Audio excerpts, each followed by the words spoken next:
मैं सुधीर स्वागत करता हूं आप सभी का आपके अपने चैनल स्कोर मैक्स पर।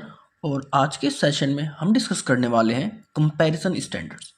बेसिकली कोई भी अगर ऑर्गेनाइजेशन है तो कुछ स्टैंडर्ड्स को बेस लेकर अपने इंटरनल इन्वायरमेंट को, अपने इंटरनल परफॉर्मेंस को एनालाइज करता है।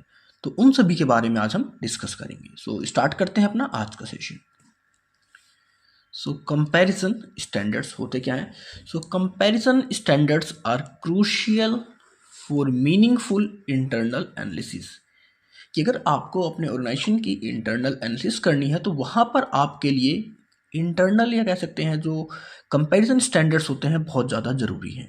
क्योंकि अगर आपके पास कोई बेस ही नहीं रहेगा कि किससे कंपेयर कर रहे हो आप अपने आप को, तो वहाँ पर आपको पता ही नहीं लग पाएगा कि आपकी क्या कह सकते हैं एक वैल्यू है, क्या पोजीशन है मार्केट के अंदर।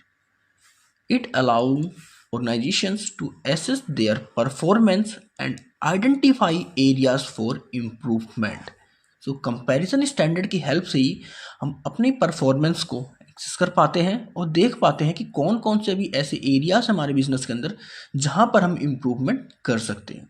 इसमें आप एग्जांपल ले सकते हैं। अगर मैं आज के टाइम पे बात करता हूँ टाटा की। टाटा की जो ऑटोमोबाइल्स हैं ये क्यों फेमस है? इनका जो मार्केट में नेम है सेफ्टी फीचर्स। अगर कोई कंपनी मार्केट में आती है और वो कहती है कि वो टाटा से अच्छे प्रोडक्ट बेचने हैं स्टैंडर्ड में, सेफ्टी स्टैंडर्ड की बात कर रहे हैं, तो वो अपने आप को तुरंत कंपेयर करेगी सेफ्टी फीचर्स विद टाटा। वो देखेगी कि क्या वो टाटा के जो सेफ्टी फीचर्स हैं उनको compete कर पा रही है, नहीं कर पा रही है। उसकी इंटरनल एनालिसिस क्या है, इंटरनल कैपेसिटी क्या है, और कहाँ पर ऐसा इम्प्रूवमेंट एरिया दिख रहा है जहाँ पर वो टाटा से बेटर वर्क कर सकती है। हमारे पास 3 बेसिकली कंपैरिजन स्टैंडर्ड्स अवेलेबल हैं for internal analysis. So here are the 3 commonly accepted comparison standards for internal analysis. तो फर्स्ट है आपका इंडस्ट्री नॉर्म्स। अब हर इंडस्ट्री के कुछ नॉर्म्स होते हैं, रूल्स रेगुलेशंस होते हैं। हम उनको बेस लेकर कंपेयर करते हैं कि हम उनको कितने अच्छे से फुलफिल कर पा रहे हैं, वहाँ पर हमारी परफॉर्मेंस क्या है, हमारा इम्प्रूवमेंट एरिया क्या है। नेक्स्ट वन, हम उसी ऑर्गेनाइजेशंस के हिस्टोरिकल डेटा को चेक करते हैं, उनको कंपेयर करते हैं। हो सकता है कि पास्ट में मेरा 1 लाख का टर्नओवर था, इस साल मेरा 1,10,000 1,12,000 का टर्नओवर है, मतलब मैं इम्प्रूव कर रहा हूँ, मतलब अपनी हिस्ट्री से ही अपने आप को कंपेयर करता हूँ। और थर्ड वन होता है बेंचमार्किंग, मतलब अपनी इंडस्ट्री में जो सबसे टॉप पर है फर्म, उसके साथ अपने आप को कंपेयर करना। तो इन तीनों को हम देखते हैं वन बाय वन। तो सबसे पहला आता है आपका industry norm. So industry norms compare an organisation's performance against a set of agreed upon performance indicator within the same industry or sector। तो इसमें क्या होता है कि एक इंडस्ट्री या एक सेक्टर के अंदर कुछ स्पेसिफिक रूल्स होते हैं जो आपको फॉलो करने होते हैं। तो हम देखते हैं कि हम उन रूल्स को, उन वर्क्स को, उन रेगुलेशंस को कितना एक्सेप्ट कर पा रहे हैं, उनके साथ कितना काम कर पा रहे हैं। तो वो होते हैं आपके इंडस्ट्री नॉर्म्स। और यूजफुल कैसे होते हैं? So this comparison help organisations understand their positions relative to competitor in the same industry. अब इंडस्ट्री आप कोई भी लगा सकते हैं। आज के टाइम अगर मैं बात करता हूं, या अगर हम बात करें ऑटोमोबाइल की, इंडिया के अंदर ऑटोमोबाइल इंडस्ट्री के नॉर्म्स की बात करता हूं, सेफ्टी फीचर्स, एयरबैग्स, फ्यूल कौन सा यूज कर रहे हैं आप, फ्यूल में आपके पास फिर पेट्रोल, डीजल, सीएनजी, मतलब हमारे पास बहुत सारे नॉर्म्स हैं। अगर हम किसी को भी यूज़ करते हैं तो उसके लिए हमें एक स्पेसिफिक रूल्स गाइडलाइंस को फॉलो करना पड़ता है। तो हमें देखना पड़ेगा कि जो हमारा कॉम्पिटिटर है और हम हैं, हम दोनों की कंपैरिजन क्या है, कौन किससे बेटर वर्क कर पा रहा है। एग्जाम्पल ले सकते हैं, in health care sector industry norms might include morality rate. अब हम बात कर रहे हैं यहाँ पर हेल्थ केयर सेक्टर्स की। अब हेल्थ केयर सेक्टर के अंदर क्या बात करेंगे? Morality rate. मोरालिटी रेट क्या है?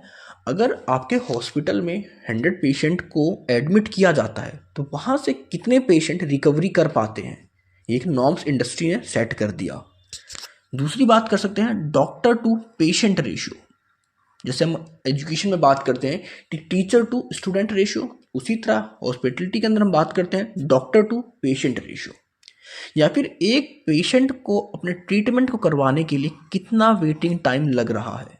ये सब क्या है, आपके इंडस्ट्री नॉर्म्स हैं, आपने इनको फुलफिल कर दिया है, इनको बना दिया है।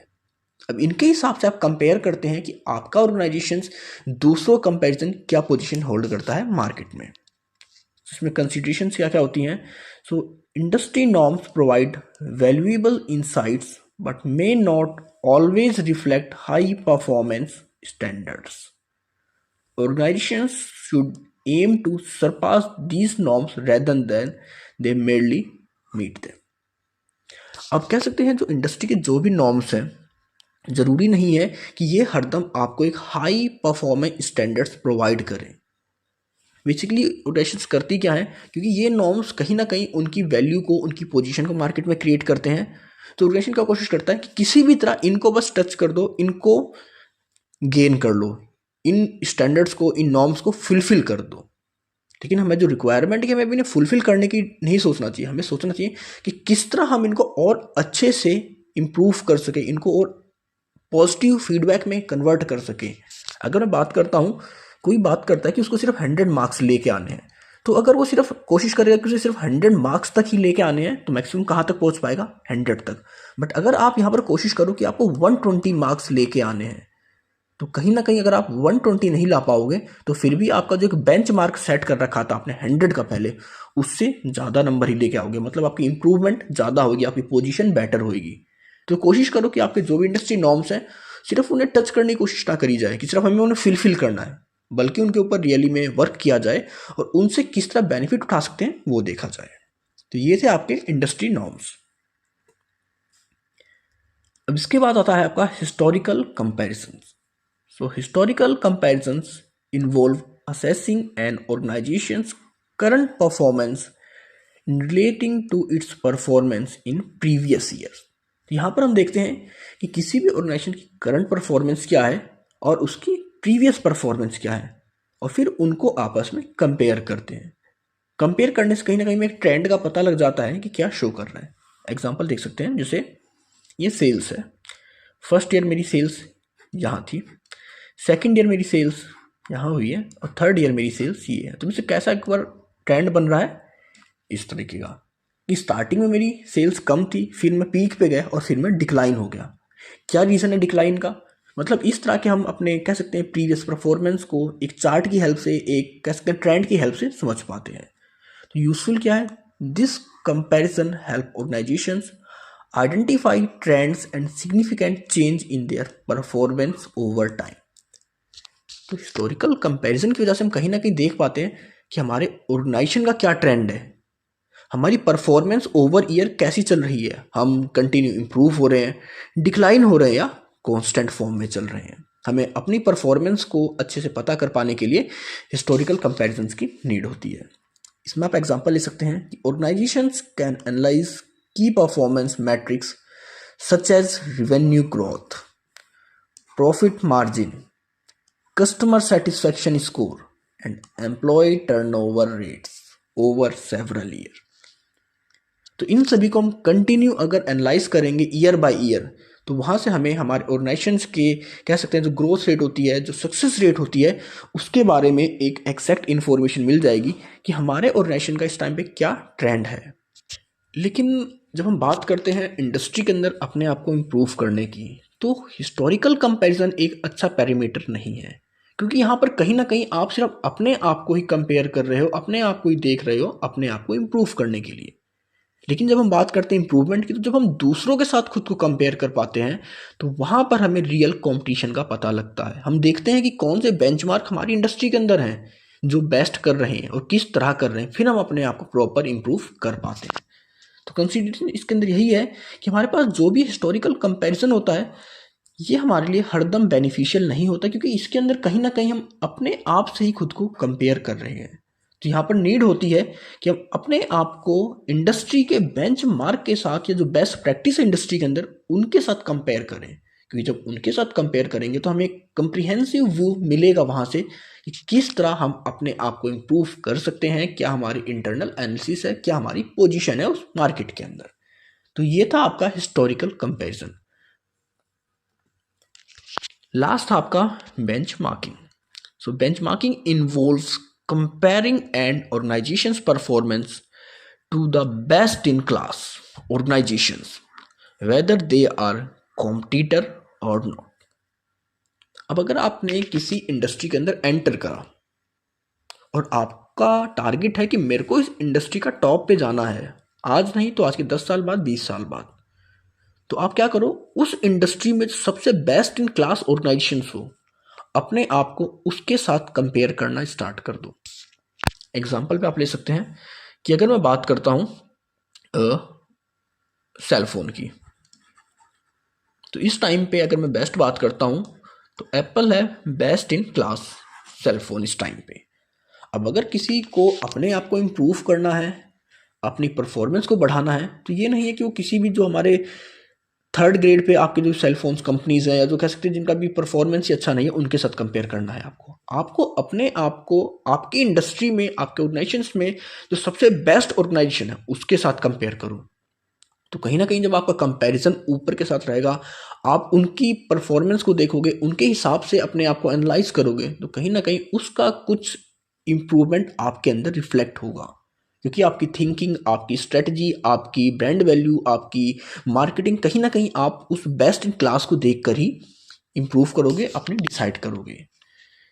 So useful benchmarking helps organizations identify areas where they can lead from and emulate top performing organizations, leading to process improvement। तो कहीं ना कहीं ये हमें हेल्प करता है पता करने में कि कौन कौन से ऐसे एरियाज हैं जहाँ पर हम अभी इम्प्रूवमेंट कर सकते हैं, क्योंकि इम्प्रूवमेंट स्टार्टिंग में कौन करता है, जो आपके बेस्ट इन क्लास या टॉप ऑर्गेनाइजेशंस होते हैं, क्योंकि उनके पास रिसोर्सेज बहुत होते हैं, उनके पास रिवेन्यू होता है, उनके पास टेक्नोलॉजी भी हाई होती है, क्योंकि कहीं ना कहीं इन सब चीज़ों की वजह से ही वो बेस्ट इन क्लास ऑर्गेनाइजेशंस बन चुके होते हैं।